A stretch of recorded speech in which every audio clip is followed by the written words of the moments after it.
In uradno en stavek, ki mogoče ne bo lep, kalvarija je končana in ne sme se več ponoviti. V investicijah v zdravstvu moramo delati hitreje in racionalneje.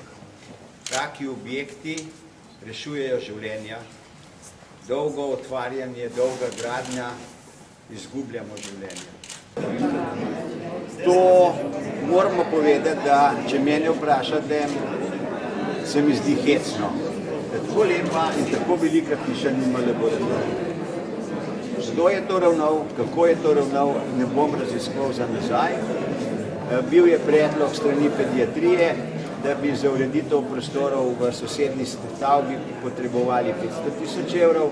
Ministrstvo jih je zagotovil, vendar pod pogojem, da s tem denarjem tudi zadevo uredijo.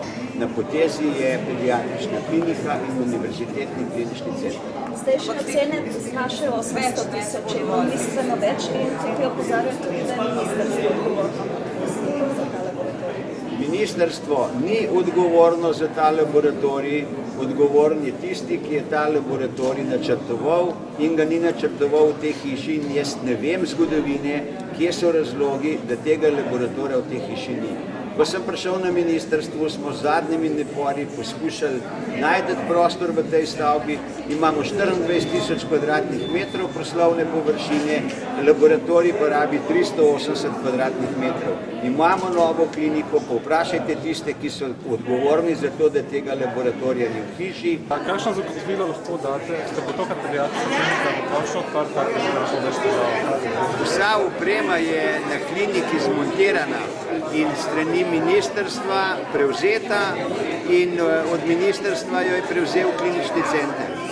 Za vso opremo in za gradnjo so izdane bančne garancije za kvaliteto izdobave, za kvaliteto gradbenih del in če bo v času garancijskega roka kakršnakoli težava, kar je pri vsakem objektu ali opremi, potem je tu bančna garancija, ki jo klinika ima in bojo pač vnovšla do izvajalca.